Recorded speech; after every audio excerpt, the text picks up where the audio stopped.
My name's Scott Paton. I'm head chef at Àclèaf in Plymouth. Launching Àclèaf was kind of an ambition to give guests my experience, kind of the experience that I would like to receive myself.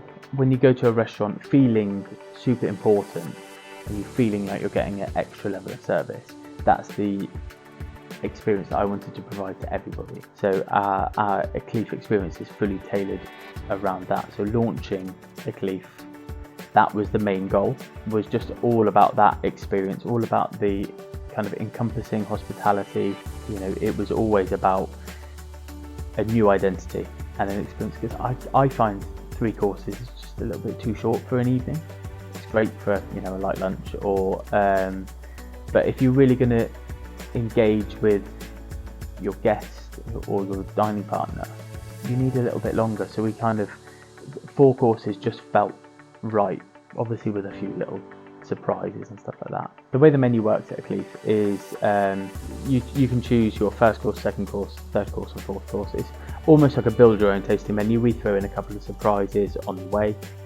We've tried to work the menu protein driven, so really focusing on those suppliers. I do think that if you put an Àclèaf plate of food down, I would like to think that a lot of guys in the industry or a lot of guests might go, that looks like, or it reminds me of an Àclèaf dish. I think we do have that kind of level of identity.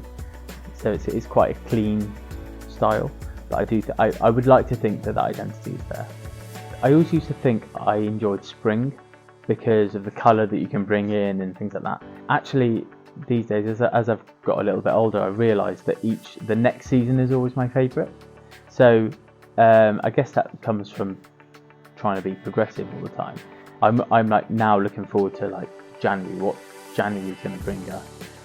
But in terms of produce, I love using Curtis venison. He shoots locally, manages a lot of estates in the southwest, but kind of generally harvests our venison from within 2 miles. But that's not the be all and end all. Local produce is great, but if we need to go further afield, we will. In terms of seasons, we have to stay within the parameters of what's good. We will be dictated to by the produce.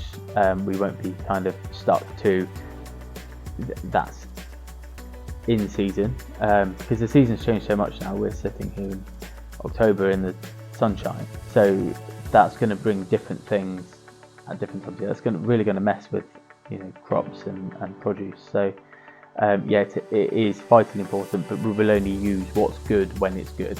That's kind of the philosophy anyway. So in terms of seasonality, we've just rolled, we actually started on venison kind of end of August, but we've just rolled the garnish for the venison through to a more autumnal style, a much richer sauce that's finished with some of the venison blood, which kind of gives it a real kind of earthiness, a little bit of iron, but it's much more robust for this time of year. So whereas before the venison dish would have been very light for a venison dish, this one's a little bit more kind of earthy, robust, in line with the time of year. And on the pastry, we've just taken off our peach Melba. That's kind of been swapped over to our new walnut dish. In terms of future plans, it always comes back to the constant progression. That is where the ambition lies. There is no kind of agenda. I think ultimately, of course, I'd be lying if I didn't sit here and say I want 5 rosettes and 2 Michelin stars, but I understand that there are a lot of hoops to jump through, a lot of things to do, and a lot of consistency to be had.